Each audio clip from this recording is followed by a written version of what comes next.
120 juta hektar lahan hutan menjadi harapan Indonesia untuk mencapai target Volus Net Sink tahun 2030 yaitu sebesar 43,20%. Nah, seluas 60 juta hektar diantaranya adalah hutan produksi, di mana setengahnya dalam kondisi yang tidak lestari. Kualitas pengelolaan hutan itu berperan besar dalam pemenuhan komitmen pengurangan emisi karbon Indonesia. Lalu seperti apa potensi konservasi di hutan produksi dan juga bentuk kolaborasi apa saja yang diperlukan untuk mendukung aksi mitigasi dan adaptasi perubahan iklim? Insight akan membahasnya bersama saya, Desi Anwar.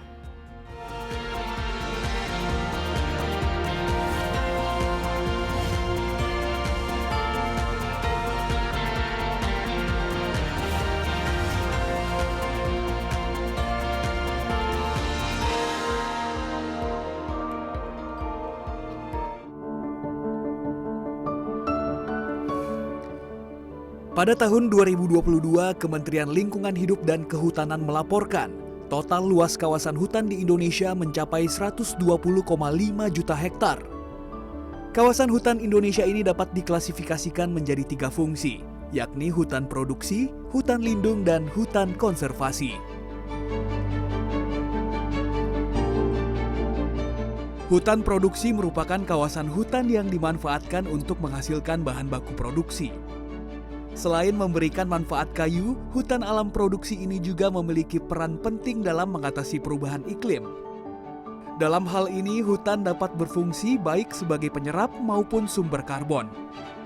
Kawasan hutan produksi juga memiliki area bernilai konservasi tinggi yang dapat dipertahankan dan memberi manfaat bagi masyarakat di sekitarnya.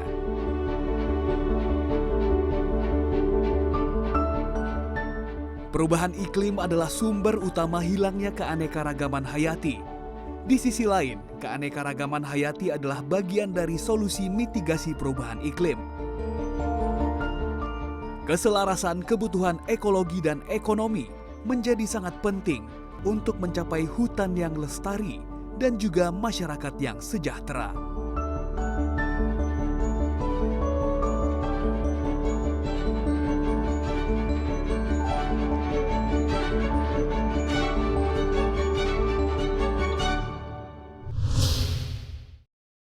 Ya, kolaborasi antara pemerintah, organisasi non-pemerintah atau NGO, serta otoritas lokal memainkan peran penting dalam menciptakan dan menegakkan praktik kehutanan yang bertanggung jawab. Nah, kebutuhan ekologi dan ekonomi memang harus berjalan selaras sambil terus tentu saja berupaya menjaga kelestarian keanekaragaman hayati yang kita miliki.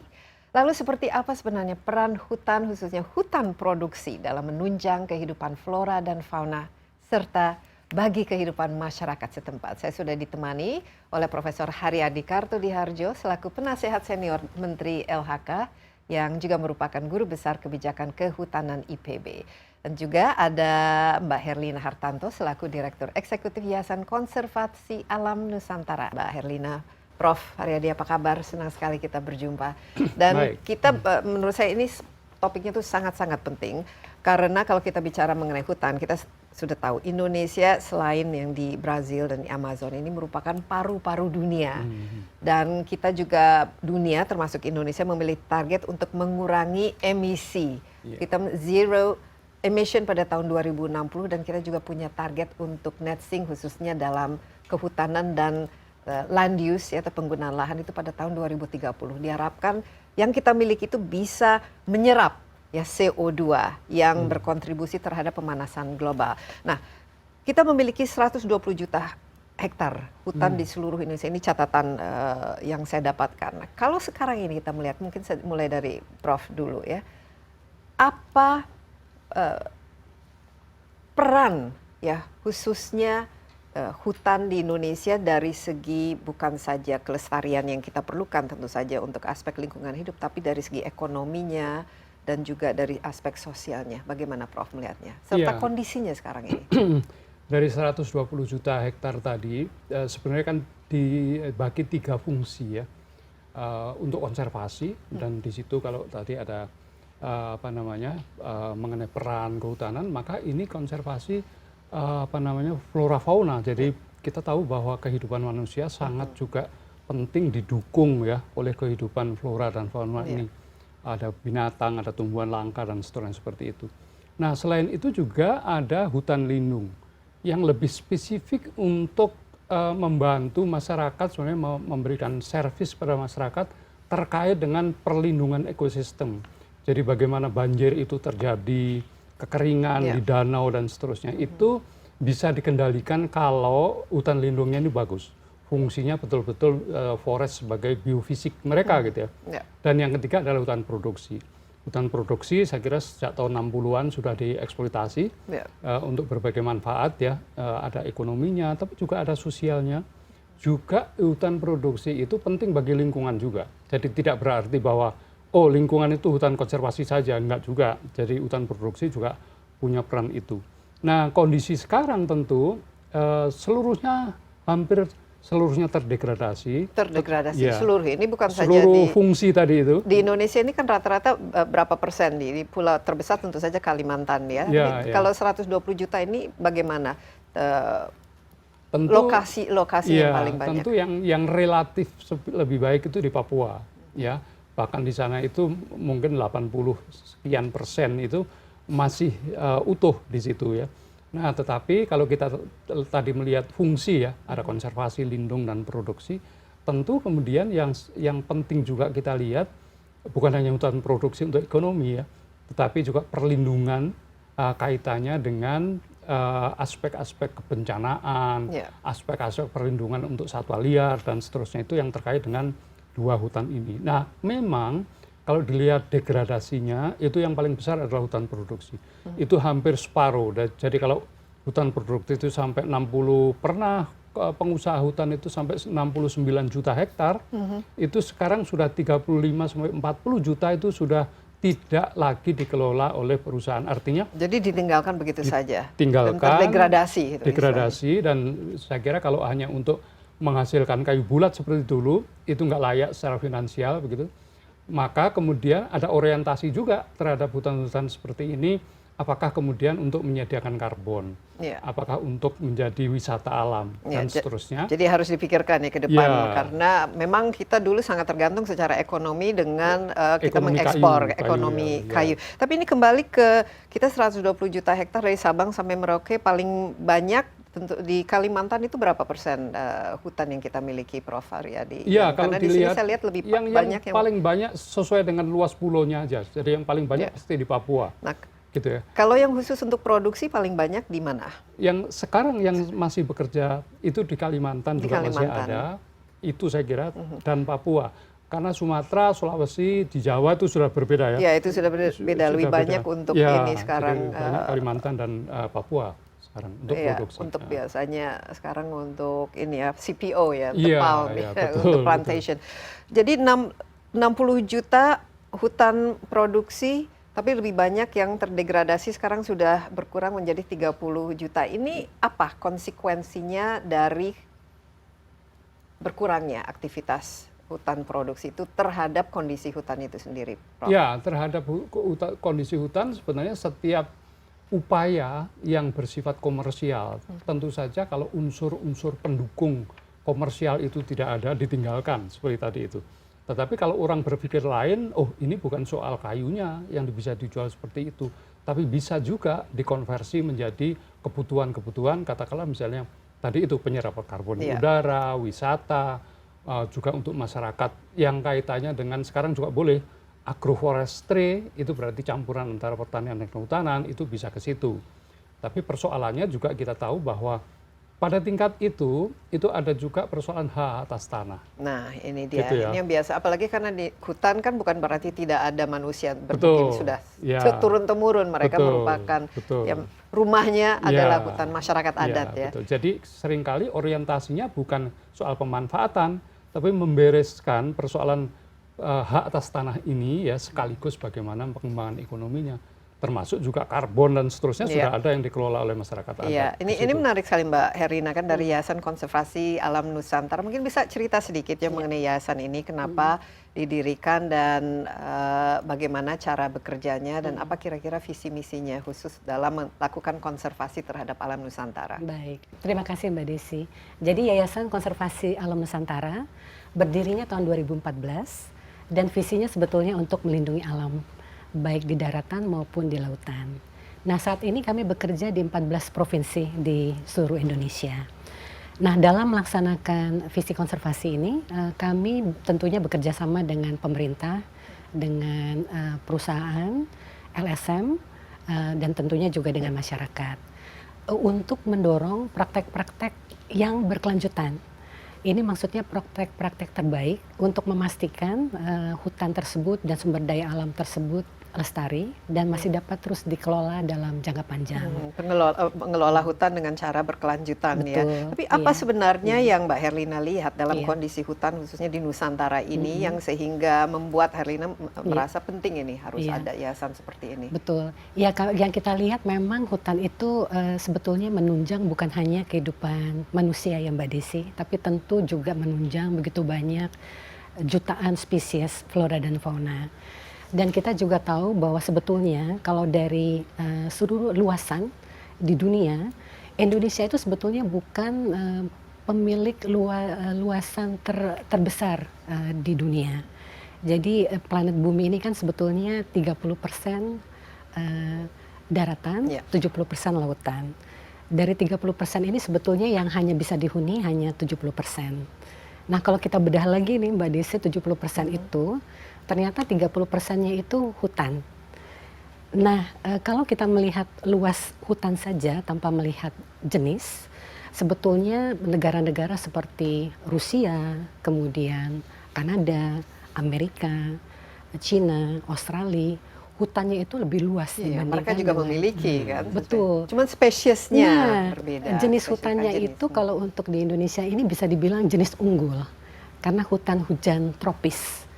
Nah, hutan hujan tropis ini sebetulnya keberlangsungan dari planet bumi ini sangat tergantung pada hutan hujan tropis ini karena mereka inilah yang sebetulnya mengatur siklus air, kemudian mengatur iklim, kemudian juga mengambil karbon dioksida dari udara, kemudian mengeluarkan oksigen. Jadi yang tadi Mbak Desi bilang Jadi sebagai paru-paru dunia, paru-paru tapi kita bumi. juga bisa dengan Betul. target-target kita untuk mengurangi Iya. emisi. Tadi sudah disebut kayu itu bisa untuk menyerap karbon kan. Betul, betul sekali. Nah, sebetulnya kalau kita lihat hutan hujan tropis ini hanya 6% saja Mbak Desi dari seluruh tutupan daratan. 6%. Hanya ya? 6%.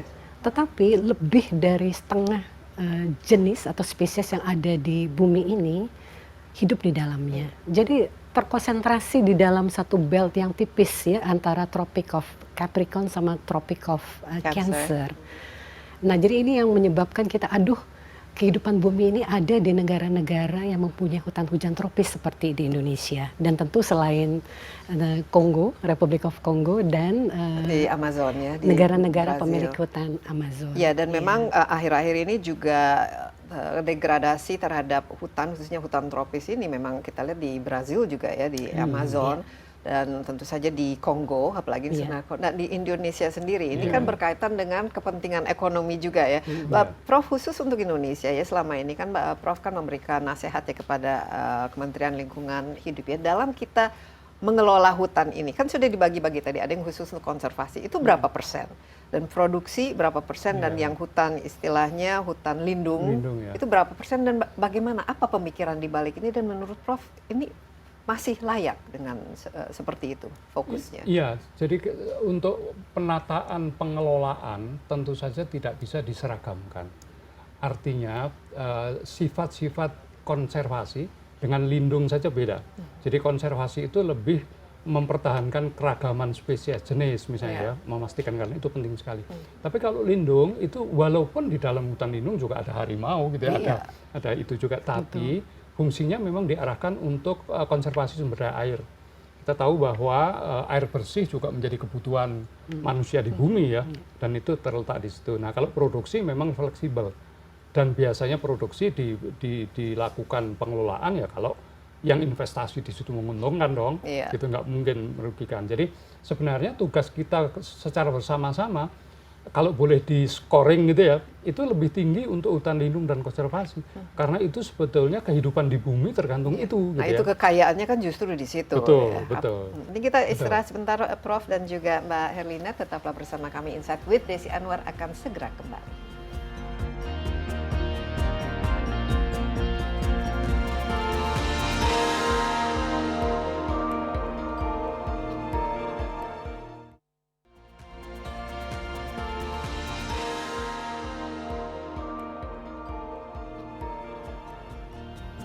Kembali bersama Insight with Desi Anwar, kita membahas peran hutan dalam pemenuhan komitmen pengurangan emisi karbon Indonesia. Saya ditemani Profesor Haryadi dan Bu Herlina yang sebagai narasumber kita hari ini. Ini sangat penting sekali kita menjaga kelestarian hutan, bukan saja karena kebutuhan untuk memitigasi dan juga untuk memastikan bahwa target-target yang berkaitan dengan pemanasan global itu bisa kita implementasi ya istilahnya. Nah, Mbak Herlina dari YKAN, Yayasan Konservasi Alam Nusantara ini kan dengan 120 juta hektar ini ada hutan yang konservasi, hutan lindung, hutan produksi. Nah, bagaimana bekerjanya tuh lebih banyak fokusnya di mana? Tadi kan sudah disebut ada aspek ekonominya, kerjasama sama masyarakat, tentu saja kolaborasi dengan pemerintah.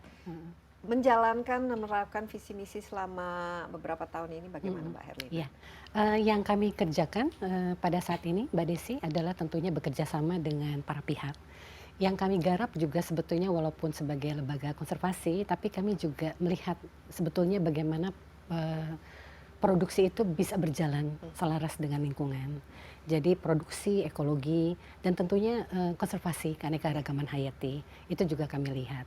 Nah, kalau kita bicara hutan produksi, sebetulnya yang tadi disampaikan oleh Prof. Haryadi, ada sekitar 68 juta hektar yang masuk kawasan hutan, yang disebut dikategorikan sebagai kawasan hutan ya, di mana 30 juta hektarnya itu merupakan hutan produksi. 30 juta ya? Iya, 30 juta. Sudah berkurang kan kalau dulu lebih banyak, bisa dahulu lebih banyak. Nah, dari 30 juta hektar tersebut ada sebagian yang memang tidak diberikan izinnya kepada pelaku usaha, tapi ada sekitar 18 juta hektar yang saat ini diberikan dalam bentuk izin, yaitu izin perizinan berusaha pemanfaatan hutan atau PBPH. PBPH. Ini perizinan berusaha pemanfaatan. Ini bukan seperti HPH ya, beda ini HPH, ya. nama baru dari HPH. Betul. Ini nama baru jadi memang untuk tujuannya komersil. Betul. Dan siapa saja bisa mendapatkan izin ini? Tentu harus melalui proses untuk meminta izin. Rata-rata siapa? Perusahaan besar atau masyarakat lokal juga bisa? Pada saat ini perusahaan ya Mbak ya, dan yang aktif sekarang sekitar 196 sampai 200 perusahaan. Itu yang perusahaan kayu yang memang diberi hak untuk memungut atau melakukan pembalakan. Oke, jadi pembalakan itu masih masih legal?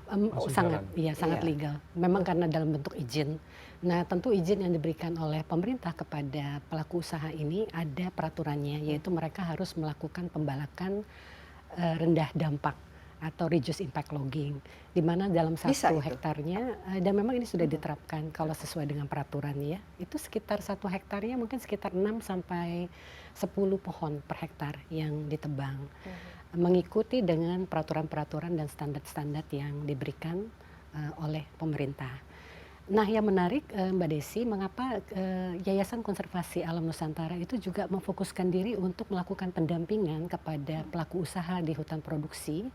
Karena kalau kita lihat di Pulau Kalimantan, ini tempat kami banyak bekerja, kita melakukan, sempat ada studi dan melakukan analisis, ternyata ada 20 juta hektar yang dapat dikategorikan sebagai ekosistem yang dengan integritas medium sampai tinggi. Maksudnya apa itu? Nah, maksudnya ini adalah ekosistem yang fungsi, struktur, dan juga komposisinya sama seperti hutan asli.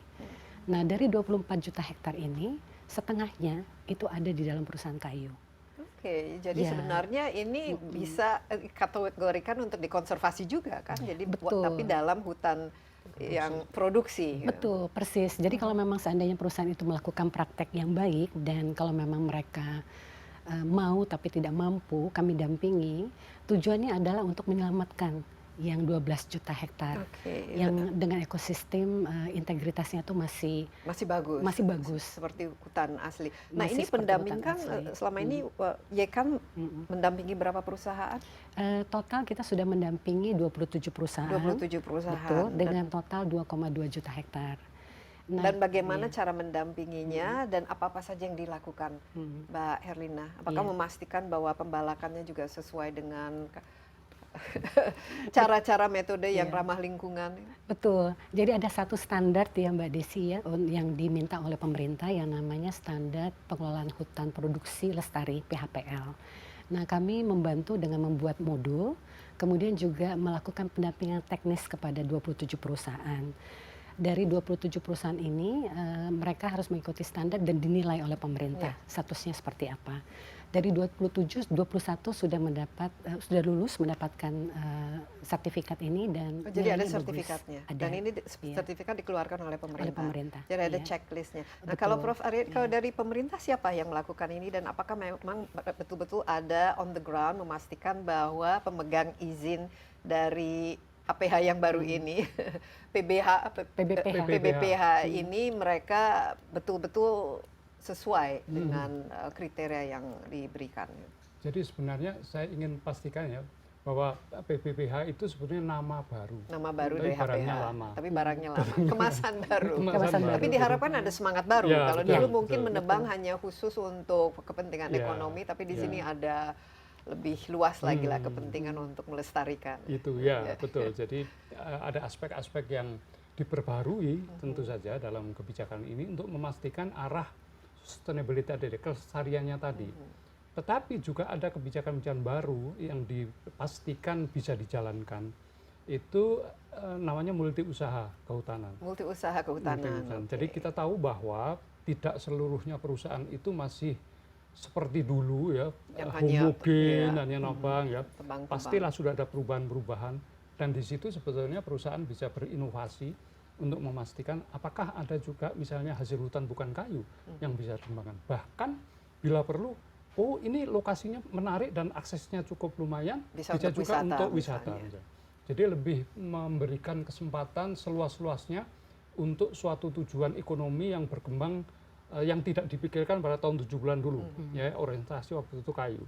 Nah, dengan adanya keragaman ini diharapkan memang upaya-upaya untuk melestarikan itu selain tidak tunggal, tidak satu cara, sangat kontekstual istilahnya, sangat tergantung ke tempatnya, juga ada input-input untuk memastikan kebijakan apa yang perlu dikembangkan seiring dengan keterbukaan ini gitu ya. Jadi kalau yang dulu tertutup apa gitu, kita sekarang sudah membuka banyak aspek di dalam hutan produksi itu gitu. Iya, dan saya lihat juga kan pemerintah KLHK kan memiliki yang namanya program hutan sosial, ini Ya, kan ya, bisa ya, merupakan itu bagian dari bagaimana ada empowermentnya juga di situ pada Ya. masyarakat, tapi juga ada pelestarian serta nilai ekonomisnya di sini. Tapi Betul. ngomong-ngomong ini kan dulu kan banyak sekali hutan produksi, tadi 69 juta ya tadi disebut oleh Prof. Nah sekarang hanya 30 juta. Bagaimana kondisi hutan itu ketika bisnis perkayuannya ini sudah tidak lagi dijalankan Ya. secara keseluruhan? Apakah ketika ditinggalkan pohon-pohon baru dan liar tumbuh begitu saja, atau apakah ada misalnya degradasi ataupun pemanfaatan yang Ya, tidak bagus misalnya betul, secara ilegal, betul. penebangan ilegal dan Iya, lain jadi sebagainya? biasanya proses perubahan saya sebut landscape gitu ya, bentang alam gitu, itu memang tidak terjadi seketika. Dan kita tahu bahwa ketika 30 juta hektar lebih ini rusak, pasti juga step by step. Nah, kalau kita lihat di lapangan, maka bentuknya bisa macam-macam sekarang ini. Bahkan 3,6 juta diantaranya itu berubah menjadi kebun sawit. Kebun sawit Ya, ya. itu sudah 3,6 juta hektar. Tapi itu sesuai dengan izin kan atau Tidak, oh, oke. ada Ini persoalan di legal, sana. oh, jadi persoalan sendiri ya. Betul. Nah, salah satu apa namanya yang digagas dan sudah ada dalam peraturan perundangan adalah bagaimana sebetulnya terhadap dalam tanda petik keterlanjuran seperti itu supaya bisa diselesaikan sehingga semua itu menjadi legal. Kenapa demikian? Tentu kita pada saat bicara kelestarian, kesejahteraan masyarakat, kalau menghadapi ketidak legal itu kan tidak pasti, Iya. gitu ya. Jadi boleh dibilang sebetulnya itu satu keterlanjuran yang harus ditata juga. Ya, jadi Pahit kuncinya memang. pengelolaan. Tapi Heeh. sekarang KLHK memang fokus ke situ untuk penataan yang sudah terlanjur ini, Iya, Prof. kebetulan itu ada peraturan-peraturan baru yang memastikan bagaimana sebetulnya kebijakan-kebijakan baru harus dibuat, karena tidak bisa hanya prosedurnya berdasarkan hal-hal teknis. Yang Iya. ini harus hutan alam, bukan ke situ. Tapi ini sudah dimiliki orang, di sana sudah berupa sawit, bagaimana mengatasinya? Apakah ada transformasi? Misalnya, oke, kalau situasi gini sawitnya bisa sampai tua, katakanlah begitu secara populer ya. Setelah itu baru kemudian harus kembali ke hutan. iya. Ada Sesuai semacam dengan itu ya, dan kondisinya. ditentukan apakah ini nanti bagian dari lindung Betul. atau bagian dari konservasi Iya. maupun proses. Kita break sebentar, tapi saya rasa peran masyarakat lokal, khususnya dalam hal ini masyarakat adat yang tinggal di setempat yang mungkin selama ini justru lebih memahami tentang bagaimana mengelola dan juga menjaga kelestarian hutan itu perlu Ya. diajak kerjasama ya. Betul, betul Mbak sekali. Herlina. Kita istirahat sebentar, Mbak Herlina dan juga Prof. Kita jangan kemana-mana dulu. Insight with Desi Anwar masih akan kembali sesaat lagi.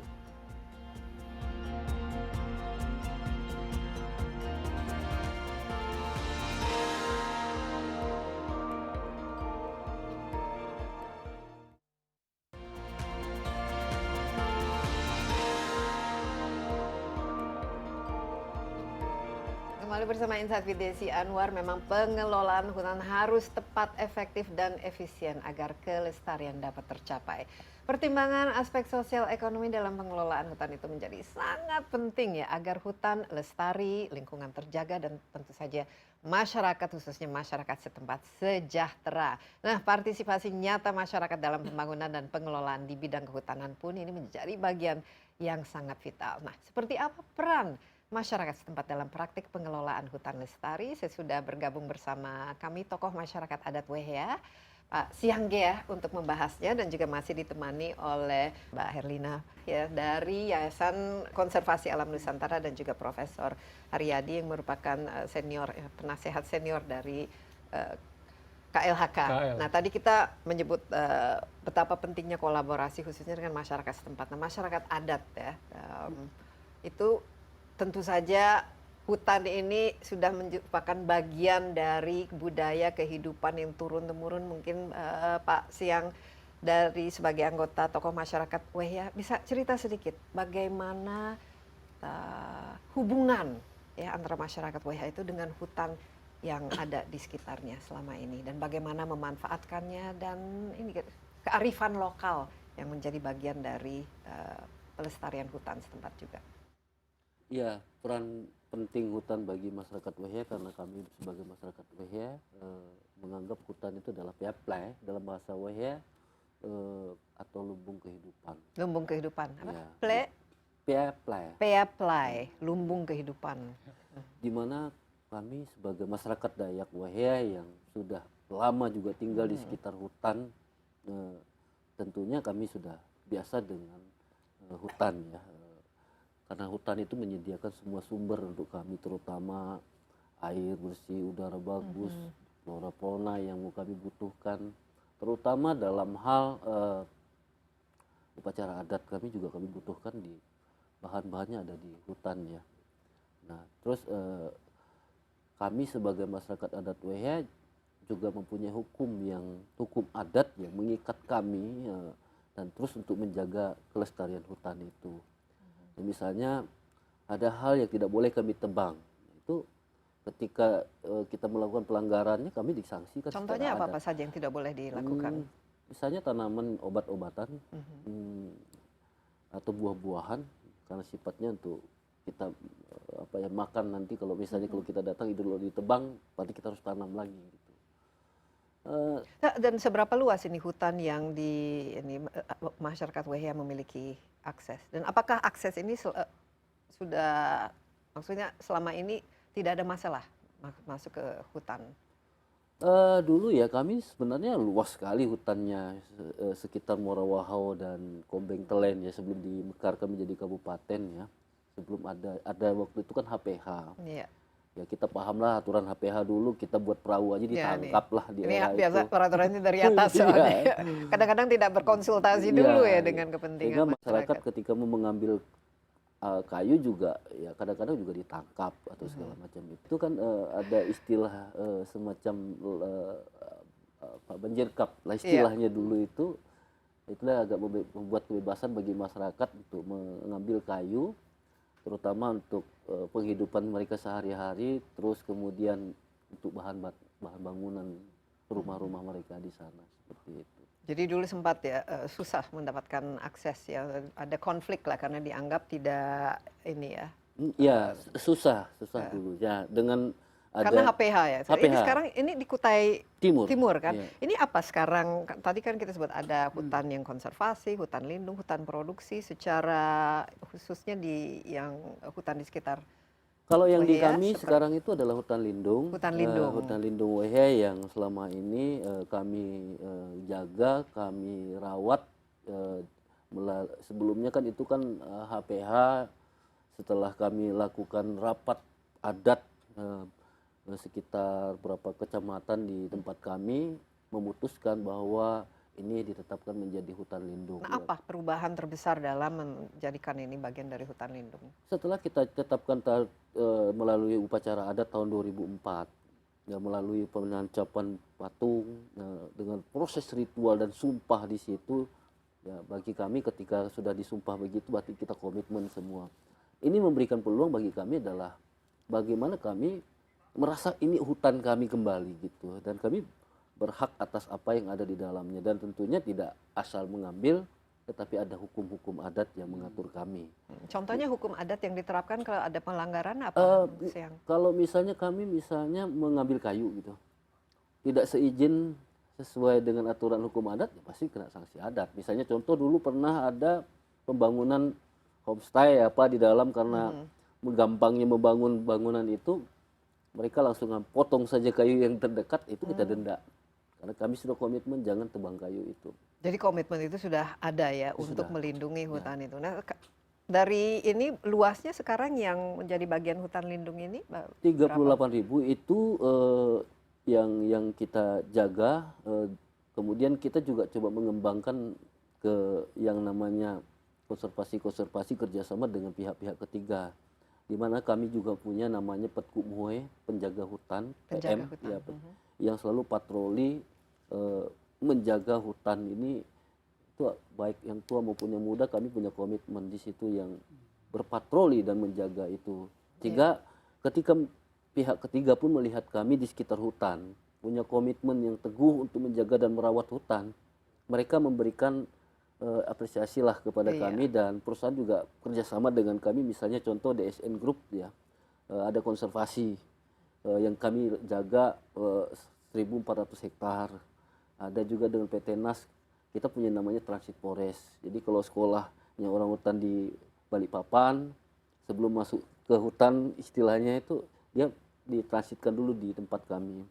Dan dampak dari itu juga kami warga masyarakat yang punya hasil kebun pisang, memiliki hasil-hasil kebun kan untuk makanan orang hutan kan bisa dibawa ke sana. Ini luar biasa dan memberikan efek bagi jadi pemanfaatan hutan itu masih ada, tapi masih tentu ada. saja dengan cara-cara yang sesuai dengan ini kearifan lokal tadi dan hukum kami adat masih. itu sendiri, sehingga tapi dari segi ekonomi dan kesejahteraan masyarakat juga harus merupakan sesuatu yang sangat penting ya. Kita istirahat sebentar ya, Prof dan juga Bang Siang dan Mbak Herlina, tetaplah bersama kami. Insight with Desi Anwar masih akan segera kembali.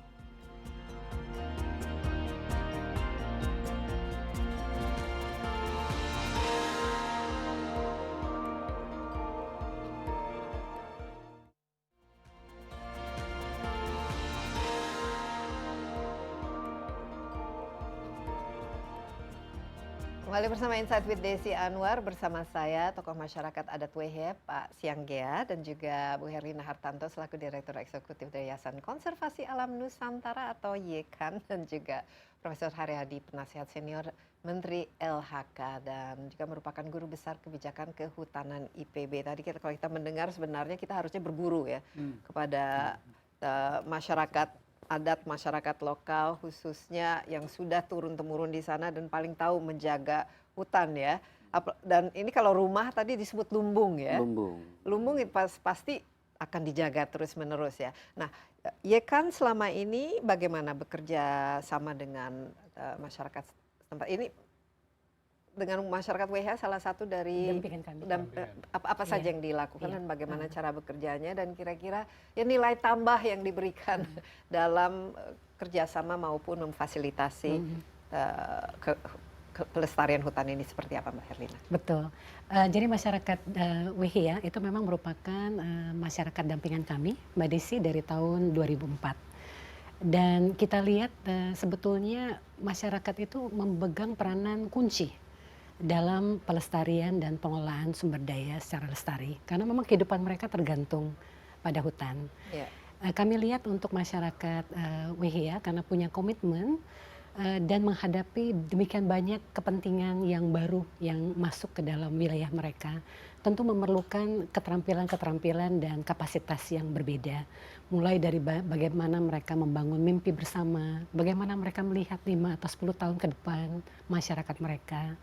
Kemudian bagaimana cara mereka mencapai mimpi atau visi tersebut, itu kami dampingi. Nah, Sudah kebetulan lumayan ya, sudah hampir 10 tahun ya. Ini Sudah 10 tahun. Apa-apa saja yang Iya. di-achieve gitu, yang Iya. dianggap sudah cukup sukses lah dalam Betul. kerjasama ini. Iya, kalau untuk masyarakat WIHA yang kami lihat keberhasilannya itu konsistensinya, Mbak Desi, dalam menjaga hutan lindung WIHA.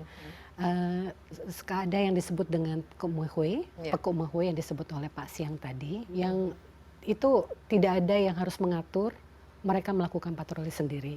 Sampai akhirnya zero illegal logging. Awalnya itu masih banyak pengambilan kayu Iya. secara ilegal ya, perburuan liar, itu sudah sampai hilang. Zero. Jadi Zero sebenarnya semuanya. yang mendampingi itu siapa yang mendampingi itu?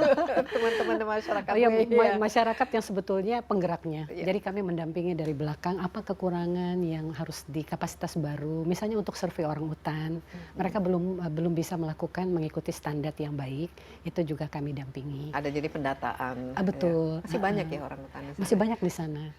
Nah, Bung Siang tadi kata aspirasi mimpi masyarakat WIHI itu sendiri mungkin bisa diceritakan ini 10-15 tahun ke depan kira-kira seperti apa tadi aspirasi mimpi dan juga mungkin kerjasama yang bisa mewujudkan semua aspirasi ini. Ya, kalau kami sebagai warga masyarakat WIHI ini kan tidak akan bisa kerja sendiri tanpa kerjasama kita semua. Berjalannya pembangunan hutan lindung kita selama ini adalah kerjasama semua pihak ya. Dan berjalan dengan baik ini. Ya, berjalan dengan sama ini. baik. Tidak ada kekurangan ataupun challenges. Ya, atau tentu apa kalau kira-kira? bicara kekurangan tantangan yang selama itu ini. tantangan bagi kita di lapangan ya. Dan biasanya kami jadikan ini sebuah tantangan untuk kami terus untuk bergerak sebagai bentuk komitmen kami, di mana kami juga bersama-sama dengan teman-teman YEKAN, penggiat-penggiat konservasi, pemerintah daerah, pemerintah provinsi dan pusat juga tentu ya kita akan terus berkolaborasi untuk menjadi hutan lindung ini menjadi hutan yang kita banggakan secara bersama tidak hanya bagi orang WIHI. Kami punya mimpi, ada ya namanya kita yang itu ada bentang alam raya WIHI Kelai, dari Kelai itu perahu itu ke WIHI. Jadi harapan kita sih ini akan menjadi role model nanti di Kalimantan Timur, mungkin Indonesia mungkin atau saya nggak ngerti. Iya. Tapi kami punya mimpi itu bagaimana kawasan esensial ekosistem ini bisa terwujud di daerah kami. Iya. Ini harusnya mimpi kita bersama Mimpi, juga ya, ya, karena mimpi kita ini semua. adalah kekayaan bagi kita seluruh Indonesia dan juga dunia ya. Sebenarnya tujuan mata dunia kan selalu melihat ini Indonesia, apalagi dengan orang utan kita keanekaragaman hayati. Tapi yang berubah secara drastis ya sejak ada 2004 dengan beda haluan lah dalam pengelolaan hutan ini, apa yang paling dirasakan khususnya dalam meningkatkan kesejahteraan masyarakat itu sendiri? Kalau sekarang apakah sudah terasa gitu Ya, perubahan? bagi kami masyarakat WIHI yang paling drastis adalah kami sangat terkenal sekarang itu Iya. pertama ya. Suku Kenal dalam WIHI hati positif. ya, gitu. kami selalu dikenal di mana-mana bahwa kami komitmen menjaga hutan. Yang kedua adalah ini juga menjadi kebanggaan bagi Indonesia bahwa ya ini bisa menjadi spirit bersama untuk wilayah-wilayah lain yang masih punya hutan. Iya. Ya, mari kita sama-sama menjaga hutan kita. Ya, kami mohon itu juga sebagai lumbung kehidupan bagi kita semua, karena jangan dianggap hutan itu ya harus dirambah habis seperti Iya. itu. Nah, pikiran-pikiran seperti itu udah tidak relevan lagi ya dalam Iya. sekarang. Nah, Prof, kalau kita melihat ini kan tadi kerjasama dengan pemerintah daerah dan pemerintah pusat, khususnya dari segi kebijakan, apalagi melihat ini kan inisiatif langsung datang dari masyarakat. Bagaimana harusnya kan ini sesuatu yang pemerintah itu ikut lah dalam pengelolaannya. Betul, betul. Apa yang dilihat dalam kerjasama seperti ini dan harus kebijakan apa yang harusnya Ya, diterapkan? sayangnya memang beberapa tahun terakhir ketika kita juga melihat ada Undang-Undang Cipta Kerja itu kembali lagi ke resentralisasi. Ya justru kewenangan kabupaten udah hilang gitu ya. Lembaga-lembaganya juga begitu ya. Sekarang nggak ada dinas kehutanan kabupaten. Nah ini satu hambatan tersendiri ya. Tentu pada saat itu ada alasan tersendiri kenapa sentralisasi. Nah, Iya, tapi mungkin karena itu yang tumpang tindih Betul, aturannya betul. Ditata oleh iya, pusat dan gitu ya. juga mungkin dari sisi negatifnya Betul, lah harus betul, dihilangkan. Tapi yang positifnya ini positifnya kan jelas. seperti ini, maka sebenarnya politik melihat ini untuk memastikan bagaimana sebetulnya peran dari bawah justru prosesnya. Seperti tadi dikatakan, oh ternyata bisa ada satu ketentuan yang tidak harus selalu didorong atau diarahkan oleh pusat, Iya. gitu ya. Ketika teman-teman di daerah ini mendapatkan kebebasan dan juga tentu saja dukungan ya untuk memastikan bisa mengelola hutan itu. Dan itu banyak sebetulnya. Spot-spot yang ada lokasi itu, apalagi ketika kita melihat Indonesia Timur ya, di Papua Dan itu luar seterusnya, biasa itu cantiknya. luar Ini. biasa, Itu gitu. bisa kalau memang kita kreatif ya Betul, dan betul. berpikir jangka panjang ya. Ya, Itu ya. sebenarnya banyak yang kita bisa manfaatkan. Jadi kalau contoh-contohnya bagi kita misalnya ingin berkunjung ke sana, nah, apa kira-kira dari segi kreativitas untuk bukan saja menjaga kelestarian hutan Bang Siang, tapi juga mungkin mendapatkan pemasukan lah. Iya, selama ini kami yang saat ini kan atas kerjasama kami dengan YEKAN yang sudah cukup lama melalui turisme ya, yang itu Wisata. ya wisata. Itu cukup berhasil ya. Iya, teman-teman dari luar negeri juga melakukan penelitian. Bahkan juga kita kolaborasikan dengan namanya budaya kami, namanya Lomplai, itu pesta adat pasca Lomplai. Lomplai. Itu bulan apa? Kemarin kita baru saja. saja laksanakan karena kita juga masuk dalam Karisma Nusantara. Kemarin kita kan kolaborasikan, biasanya kami kolaborasikan dengan Lomplai. Habis kalau misalnya mereka lihat budaya kami, nanti diarahkan ke hutan lindung. Itu yang pertama. Yang kedua, kalau bicara terkait dengan pemanfaatan, kami juga melakukan kerjasama dengan pihak-pihak ketiga, misalnya seperti PT KPC misalnya, itu kan tambang batu bara. Nah, perlu bibit nih untuk reboisasi. Ya, ini bibit-bibitnya adalah dari anak-anak muda kami, dari Petkumue dan lembaga-lembaga kami, bibitnya itu ditanam di areal konservasi, areal KPC itu. Iya. Nah, ini salah satu contoh yang membuat kami juga mendapatkan asas manfaat ya dari Luar biasa. ya. Nah, terus kerjasama dengan penjagaan konservasi di sekitar kami. Nah, itu yang saat ini, mudah-mudahan nanti ke depan kami mimpi sih hutan lindung WHN menjadi kampus peradaban lah. Iya, dan ini menjadi Kan, prototipe. Apalagi nanti kan kita sekarang fokusnya pindah ke Kalimantan, ada IKN Iya. di situ. Nanti berlomba-lomba untuk Iya. menyajikan yang terbaik ya, apalagi dari segi lingkungan Iya. dan juga bagaimana kita menjaga yang namanya tadi lumbung kehidupan kita. Kita masih ada satu segmen lagi, tapi kita akan segera kembali. Jadi jangan kemana-mana dulu, tetaplah bersama Insight with Desi Anwar.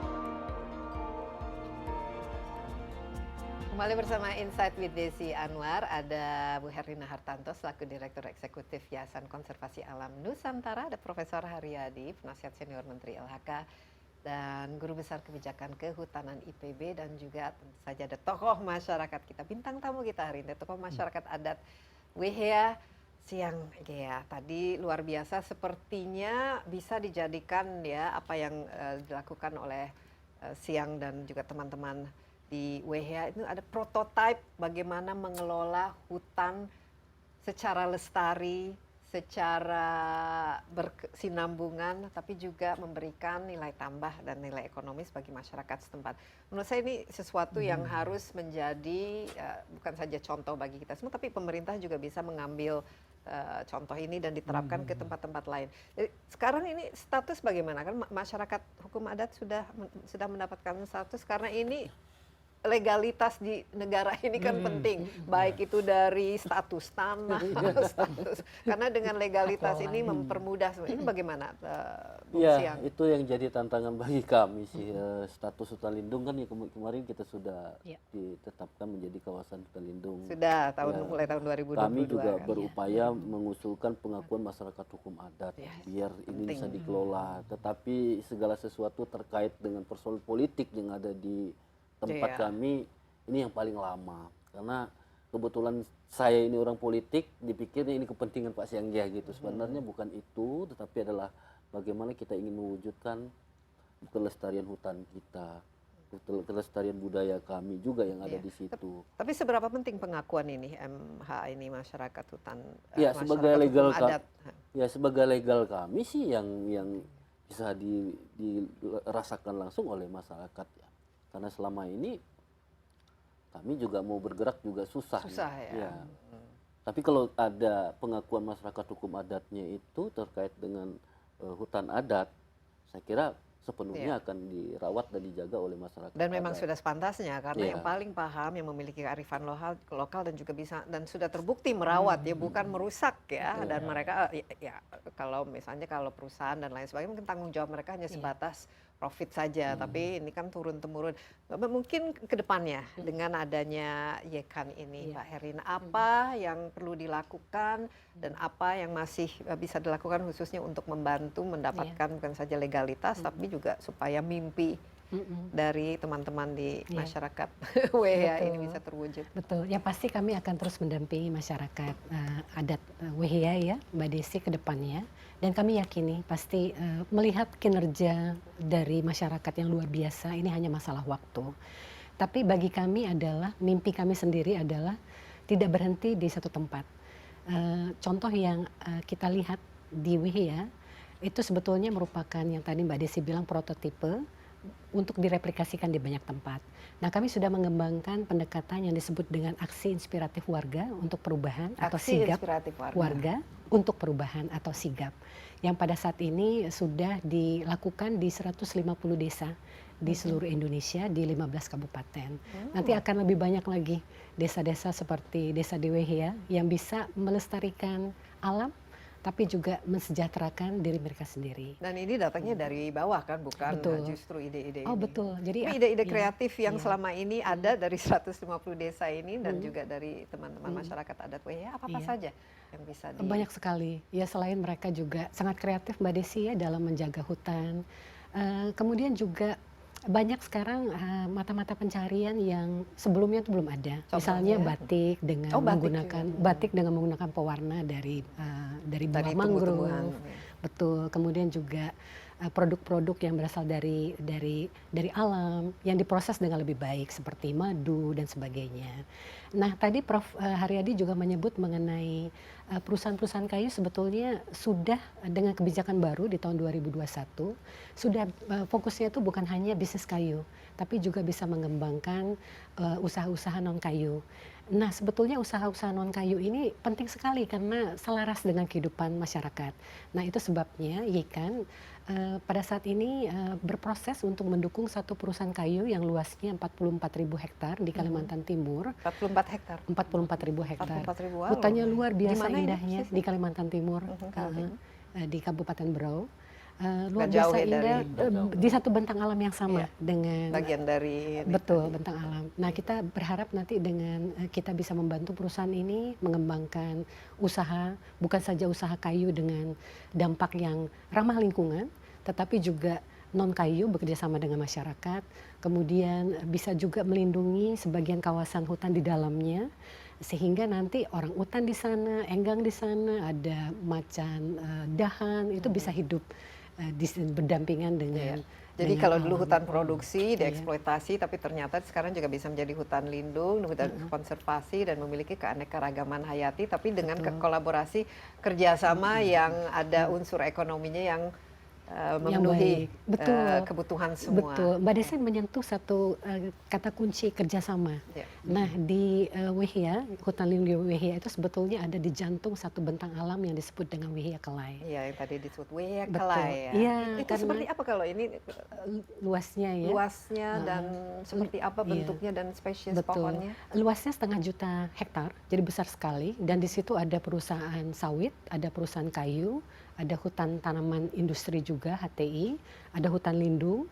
Nah, yang kami lakukan adalah mendorong bagaimana para pihak, perusahaan-perusahaan yang bekerja di sana dan juga para pihak yang berkepentingan itu untuk bisa membangun koalisi untuk menjaga orang hutan yang sebetulnya call this landscape home. Ada 1.200 individu.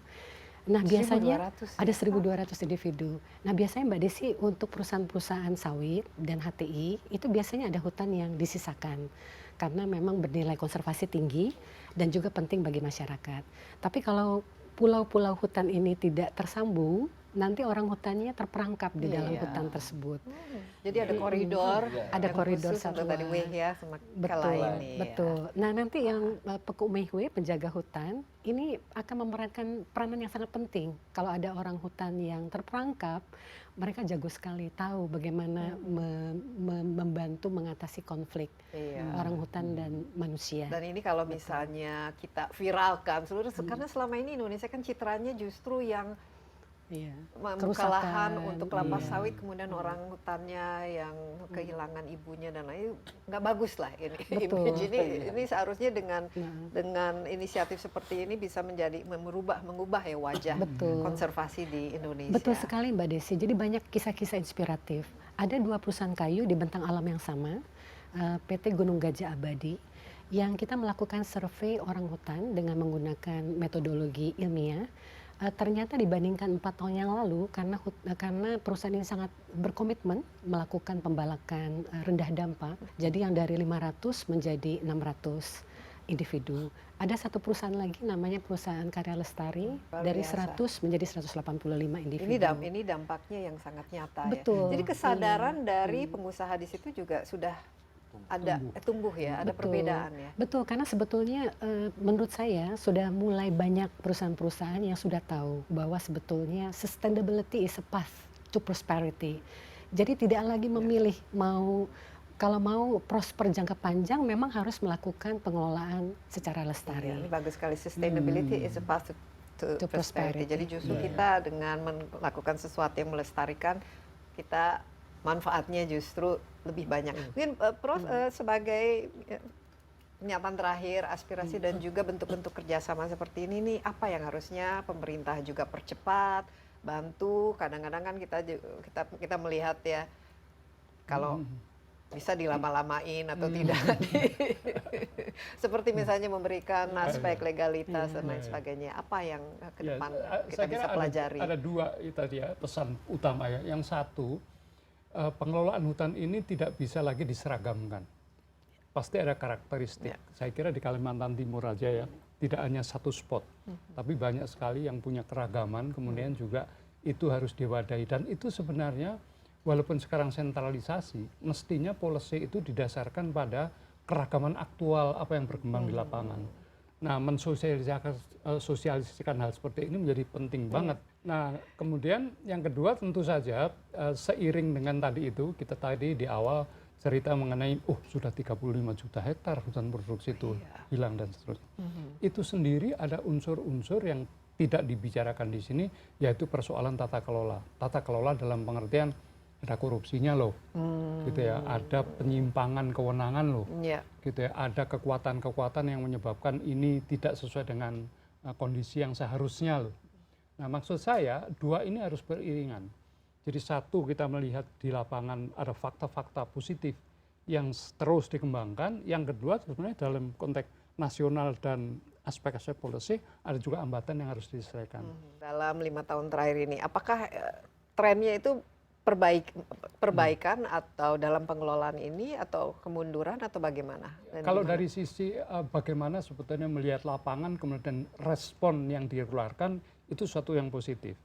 Nah persoalannya adalah kita tahu bahwa ragam Indonesia juga besar. Iya. Ini tadi kita cerita Kalimantan Timur nih.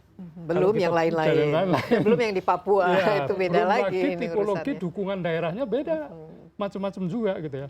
Nah aspek itu yang harus dilihat secara holistik di nasional itu gitu loh persoalannya, Iya, sehingga nggak bisa satu saja pendekatan. Nah gitu ini maksudnya. salah satu yang harus kita push ya, kita dorong, apalagi kita juga punya target untuk mengurangi emisi tahun 2060, kita harus menyerap semua karbon CO2 pada tahun 2030. Ini target-target ini tidak akan ada artinya tanpa implementasinya. Ini waktu sudah habis, terima kasih banyak Prof. Haryadi dan juga Mbak Herlina, tapi saya ingin memberikan mungkin kata-kata terakhir, aspirasi dan kira-kira apa yang ingin didapatkan dengan kita. Ini kan semacam edukasi juga bagi masyarakat dan pencerahan mengenai apa sih sebenarnya yang berlangsung di daerah Anda. Saya kira kerjasama yang baik sama ini yang terjalin di tempat kami, baik itu pihak ketiga, penggiat konservasi, pemerintah, dan masyarakat di sekitar atas kesadaran bersama yang terbangun sama ini, terus kita pelihara. Bagaimana kita mewujudkan pembangunan hutan kita tetap lestari, di mana kesepakatan-kesepakatan desa yang sudah diatur di tempat kita, ada zona pengembangan pemukiman, ekonomi, lindung, itu yang komitmen kita menjaga yang namanya lindung. Yang untuk ekonomi, untuk menghidupi kehidupan kita. Kita sepakati di situ sehingga hutan kita tetap terjaga, terutama bagi masyarakat WHY akan terus menjaga hutan sesuai dengan hukum adat yang Baik, berlaku. terima kasih banyak. Ini adalah komitmen langsung dari masyarakat. Kita juga harus memiliki komitmen dari semua pihak ya, untuk memastikan bahwa ya pengelolaan hutan kita justru semakin lama semakin baik, karena ini adalah kekayaan ya, keanekaragaman hayati, dan hanya Indonesia sebenarnya yang memiliki ya. Banyak negara memiliki hutan tapi bukan hutan tropis, bukan hutan seperti yang kita konservasi yang kita miliki. Terima kasih sekali lagi Prof. Haryadi dan juga Bung Siang ya, dan juga Mbak Herlina, dan sukses terus ya Terima kasih, Mbak Desi. YK-nya, dan semoga membuahkan hasil Amin. yang bagus bagi kita semua, Terima kolaborasi dengan baik dan wujud dari kerjasama yang seharusnya kita contoh. Nanti kita akan ke sana ya, melihat dengan mata sendiri seberapa bagus ya pengelolaan hutan di sana. Demikian Insight with Desi Anwar kali ini. Jangan lupa Anda juga dapat menyaksikan tayang ini di cnnindonesia.com dan YouTube CNN Indonesia Insight with Desi Anwar. Sampai jumpa, stay safe, bye-bye.